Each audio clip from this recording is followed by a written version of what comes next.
a marqué. Et qui est dans le col. Et salut à tous et à toutes, j'espère que vous allez bien. Je vois que ouais, vous êtes encore là. On est sur la caméra. Bon, ça fait longtemps que je suis pas revenu sur la chaîne, c'est vrai, c'est vrai. Bon, comme beaucoup l'ont vu, beaucoup de péripéties professionnelles et personnelles. Je vous dirai peut-être plus tard pourquoi. Mais c'est des bonnes nouvelles, bien sûr. Et dites-le moi en commentaire si vous avez des... Et puis voilà, donc ça fait bientôt un mois que j'ai rattaqué dans une exploitation. Un Austral. Et lui, je peux vous dire qu'il a bien grossi. Et il a bien grandi. Un gros. Bah oui. Hein. Un mon doudou. Bon, et tout se passe bien. Donc comme je l'ai dit, nouvelle exploitation. J'ai quitté mon ancienne ferme, celle où vous avez toutes les vidéos. Courant mars. J'ai fait un test dans une exploitation et ça l'a pas fait pour diverses raisons. Et donc j'ai retrouvé à l'opposé de là où j'étais, mais kiff par rapport distance à chez moi. Par contre, changement de programme là. Là on est plus sur 200 hectares, donc il y a beaucoup de changements. Donc on est sur une ferme de 850 hectares. Donc en fait c'est 3 exploitations qui se sont rassemblées. Donc les papas qui se sont rassemblés et les fils qui ont chacun leur exploitation. Et donc tout ça s'est rassemblé et donc ça a fait une grosse exploitation de 850 hectares. Voilà, avec du beau matos. Voilà, donc en tout cas je remercie mes nouveaux patrons. Donc oui, il y en a plusieurs. Beaucoup de changements. Donc comme vous avez vu, je vais plus être tout seul aux commandes. Donc ça va être un peu d'autres vidéos. Voilà, je vais continuer à vous apprendre, enfin vous montrer ce que je fais. Mais voilà, je serai moins aux commandes. Voilà, je suis plus à la tâche, entre guillemets, à la manœuvre maintenant, moins que ce que c'était avant. Voilà, c'est comme ça, c'est le jeu. On peut pas tout avoir. Mais par contre, voilà, il y a une très bonne équipe et ça me plaît. Et donc le sujet de cette nouvelle vidéo, c'est les moissons. On a attaqué les moissons hier. Donc on est le 29 dans l'Escourgeon. Alors c'est un peu tôt, oui, sauf qu'on est dans des parcelles, donc je connais pas trop encore la région. C'est assez vallonné et il y a certaines parcelles assez sablonneuses. Et qui dit sablonneuse dit c'est assez séchant. Et donc au niveau maturité, ça atteint un stade de maturité bien avant la normale. Alors qu'on a des escourgeons sur l'exploitation qui sont encore pas du tout mûrs. Il y a encore une semaine, voire une semaine et demie, et je parle même pas des blés. Voilà. Donc en fait un parcellaire très éloigné sur la nouvelle ferme. On a plusieurs sites et ce qui permet en fait d'intervenir sur une longue saison et de pas tout avoir en même temps. Donc là je vais vite terminer l'introduction parce que voilà, j'apprends de mes erreurs. Faut pas rester derrière la batteuse aux moissons d'escourgeons, hein, parce que ça gratte.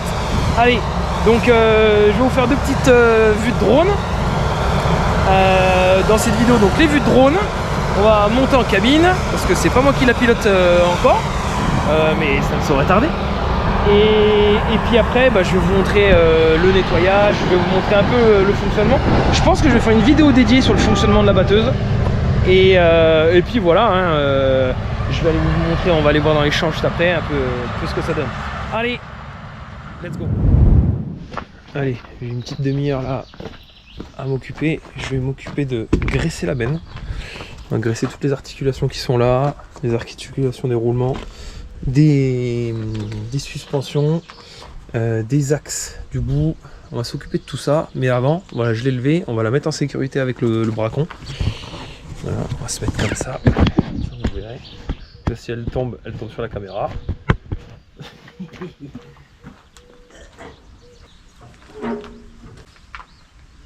Ah, j'ai pas levé assez.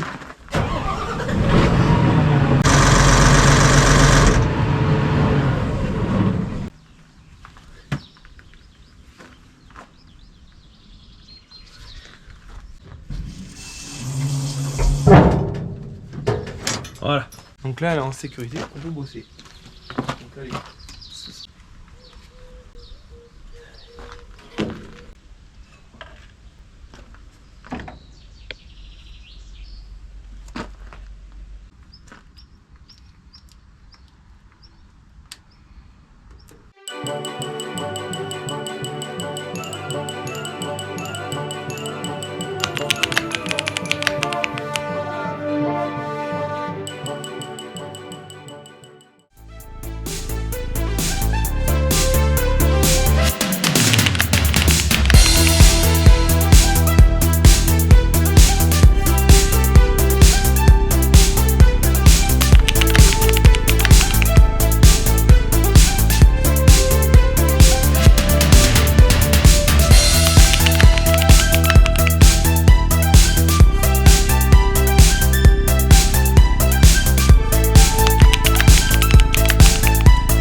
la batteuse là, elle est aux 3/4 pleine. Là,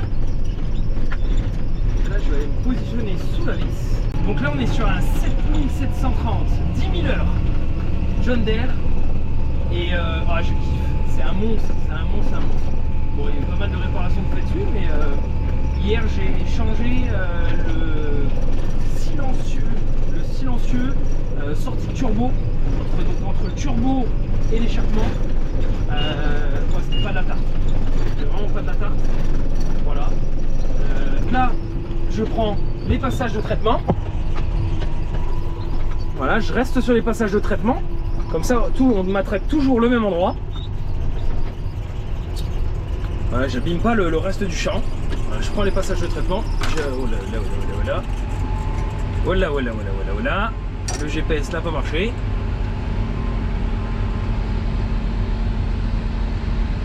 Là, il est en train de mettre son GPS. Et c'est reparti. On va le laisser y aller. Ce serait con de faire un constat en plein milieu du champ. Allez, c'est parti. Donc là, le remplissage c'est tout simple. C'est pas comme aux betteraves.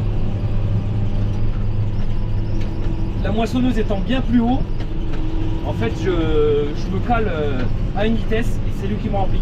Donc en gros, là, il est toujours à 100 ou 110% de charge moteur. Il va descendre à 80% de charge moteur. Voilà, là, je me mets. Voilà, donc là, on est au chargement. Je me mets à une vitesse. Là, je suis à 4 km/h, je bouge pas.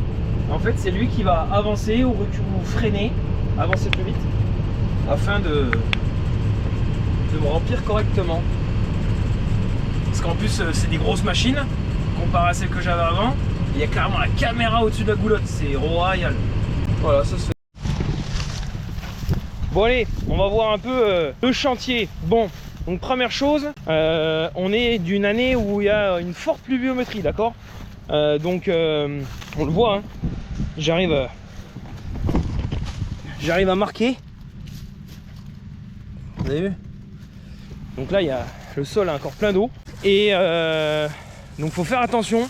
Voilà, on circule avec les bennes parce qu'on voilà, on a beaucoup à couper, donc ça avance plus vite. On gagne 1 ou 2 hectares dans la journée, c'est pas négligeable. Après, on voit, c'est une question que je leur avais posée, donc je pose beaucoup de questions en ce moment vu que c'est le temps de me mettre en place. En fait, on se rend compte que les pailles sont vachement hautes. Vous avez vu, on voit la hauteur. Là, on est presque à 25 cm, alors que moi, je coupais presque la moitié moins haut. Alors, il y a une raison pour ça, parce que c'est pas du tout les mêmes terres. Et c'est des terres à cailloux. Enfin, entre guillemets, il y a pas mal de cailloux. Et ils veulent prendre aucun risque. Alors, il y a un avantage à ça, c'est de ne pas choper de cailloux et de ne pas faire de casse sur la machine. Il y a un désavantage, par contre. Le désavantage, c'est que on n'a pas beaucoup de paille qui est broyée. Et une paille qui n'est pas broyée, une paille comme celle-ci, ça va être bien plus difficile de l'incorporer au sol et de la désintégrer par la vie du sol que de la paille qui est déjà complètement mulchée. Voilà. Et là on voit que c'est vachement bien coupé là, parce qu'on a changé les couteaux. Ça je vous montrerai dans la suite de la vidéo tout ce qui a été fait sur la machine. Donc voilà, c'est un avantage et un inconvénient, c'est en agriculture, c'est une histoire de compromis. Allez, donc maintenant on va aller voir la culture en place. Donc là on a coupé environ une quarantaine, 45 hectares je crois au total. Donc là allez, on va aller dans le champ. Donc je prends souvent le passage de traitement. Et après je m'enfonce un peu. Voilà. Voilà. Et là on voit donc typique à l'orge. Hein, donc c'est une culture qui est barbue. Voilà. Qui est barbue. Et qui a le col qui se casse une fois arrivé à maturité. D'accord? Donc le col se casse. C'est pour ça qu'on met un régulateur ici. Pour éviter le col. Pour éviter la casse du col de l'épi. Voilà, qu'est-ce que tu as à la ragondère là? Voilà. Et là si on le moissonne, vous voyez, hein, ça se moissonne directement.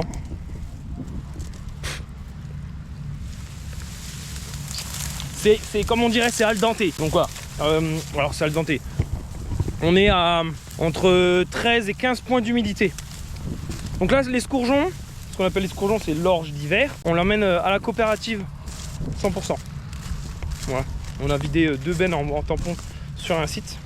Mais je les reprendrai au télescopique. Voilà. Et voilà, ouais. Et donc c'est pas une très bonne année, hein. On fait 6 tonnes, entre 6 tonnes et 6 tonnes 5 à l'hectare.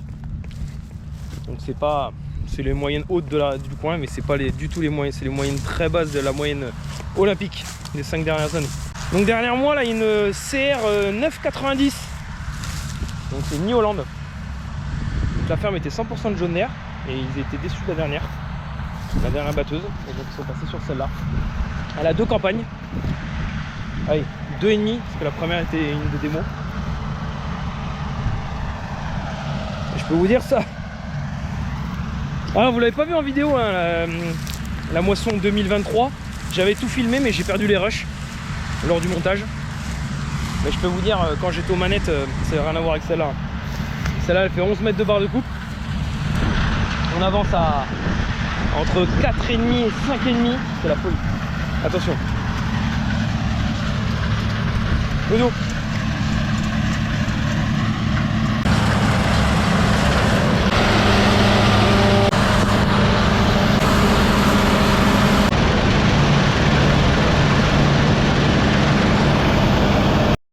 Allez, en attendant, je vais faire chauffer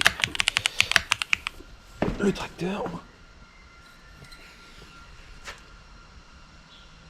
Voilà, là on est parfait. Elle est bonne. Hop là, ça c'est bon. La vidange a été faite hier par un de mes chefs. Donc ça c'est bon. Voilà, je peux vous dire, là il y a du tracteur. 10 000 heures le bordel, le bétail. Et il va super bien. On a 2 ensembles, on est à 7730 sur une benne la campagne. Donc la même qu'on avait dans la ferme précédente. C'est un tapis volant à conduire. Comparé à l'autre ensemble, où c'est un 7R avec une benne royée de... Donc ça c'est une 17 tonnes, la même qu'on avait.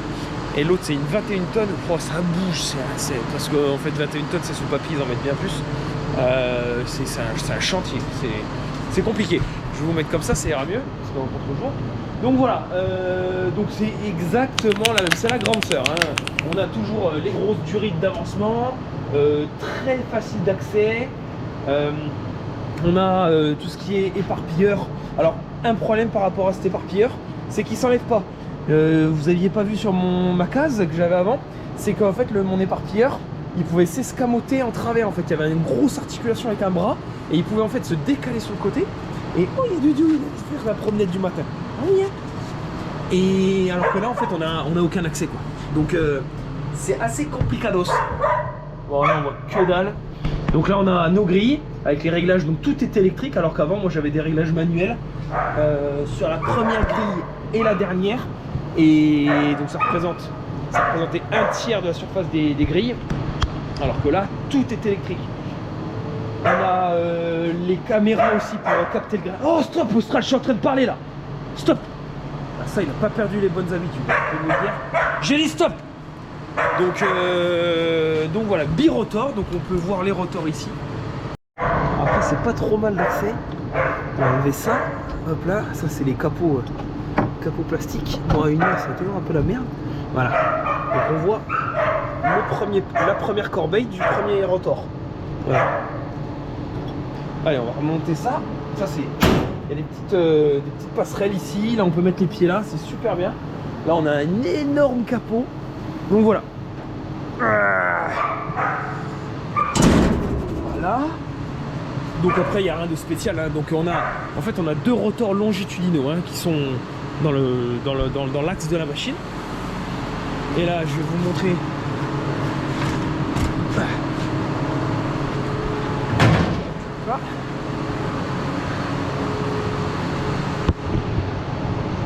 Hop là, donc là, exactement pareil que l'axial, sauf qu'on a un peu plus de place dans celle-ci. Donc le filtre à air. Là ici on a tout ce qui est radiateur. Donc ça, là je viens l'ouvrir et ça se décale donc, pour pouvoir le souffler. Et puis après on a une petite soufflette. Ça c'est pas trop mal. Et on a une embouchure pour aller en cabine. Oh stop, Doudou, stop, Austral. Voilà. Et après on a voilà, j'ai pas la pièce spéciale là, je peux vous ouvrir le capot. Et là on a le moteur. Voilà. Moteur de 500 ou 600 chevaux. Là, d'igloo. La trémie d'huile hydraulique. Donc en fait, il y a 3 huiles différentes ici. Il y a l'huile moteur. Austral, viens ici. On a l'huile moteur, l'huile hydraulique. Et en fait, ici, on a le boîtier moteur, ce qu'on appelle ça. C'est là où il y a tous les engrenages, la pignonnerie, pour faire partir après en hydraulique. En énergie hydraulique. Donc voilà, rien de spécial. La cabine, c'est pareil. Je vous dis, c'est la grande sœur. Voilà, par contre, là, il y a un outil là. Donc là, on a fait une grosse révision dessus. Donc là, on a le convoyeur. Voilà, pareil, qui est surdimensionné, la cabine. C'est tout pareil, on enlève donc pour le soufflage, on enlève ces tôles, on enlève toutes les tôles, il y a plein de petites tôles à déposer. Donc là, qu'est-ce qui a été fait pour la révision de cette machine?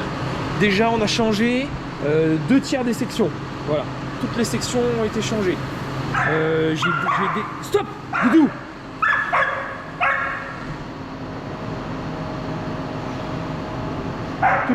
Viens ici, viens, dépêche, viens ici. Allez, descends. Merci pour le... Merci. Donc toutes les sections ont été changées.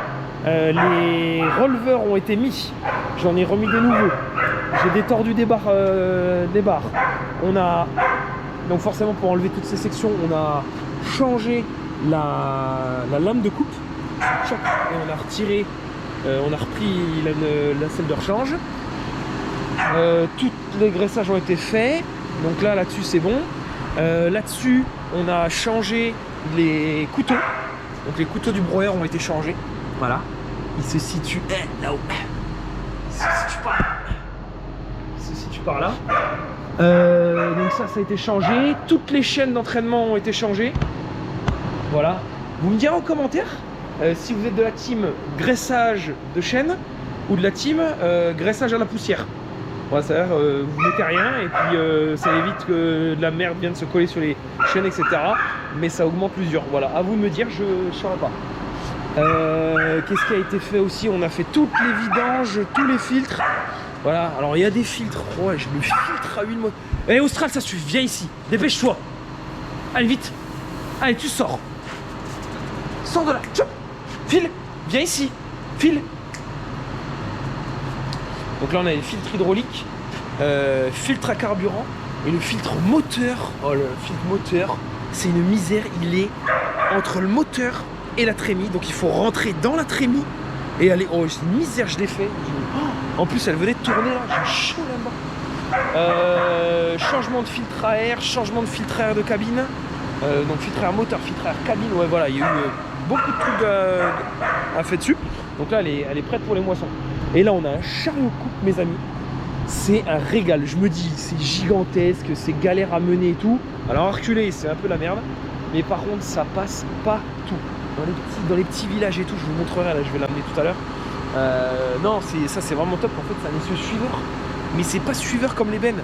C'est l'essieu arrière passe exactement où passe l'essieu avant. C'est impressionnant. Bon, allez. Si vous avez des questions sur la machine, n'hésitez pas. Alors c'est pas moi qui la pilote pour le moment. J'ai bien dit pour le moment parce que je vais faire un peu le forcing. Mais c'est pas moi qui la pilote pour le moment. Moi je m'occupe d'ébène.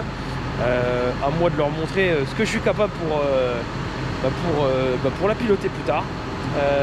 Bon c'est comme ça, c'est le temps que ça se fasse. C'est pas la même ferme, c'est pas les mêmes habitudes. Donc, bon, un petit peu de déception, mais ça viendra, j'espère.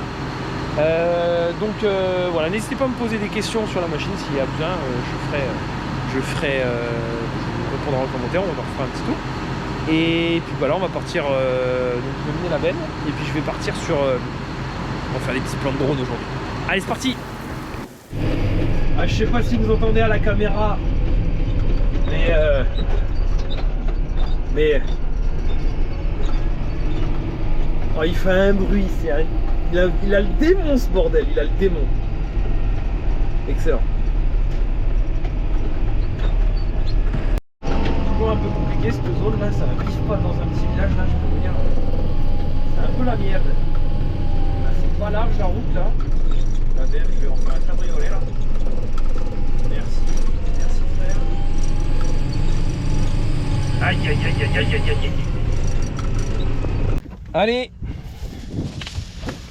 C'est la fin de cette vidéo. Première vidéo moisson 2024. Donc comme vous l'avez vu, escourgeon, orge d'hiver. Là, comme vous pouvez le voir derrière, on est au colza. Et puis après, on parlera forcément du blé. Je vous souhaite à tous et à toutes une bonne vidéo. Et à très bientôt. Ciao, ciao.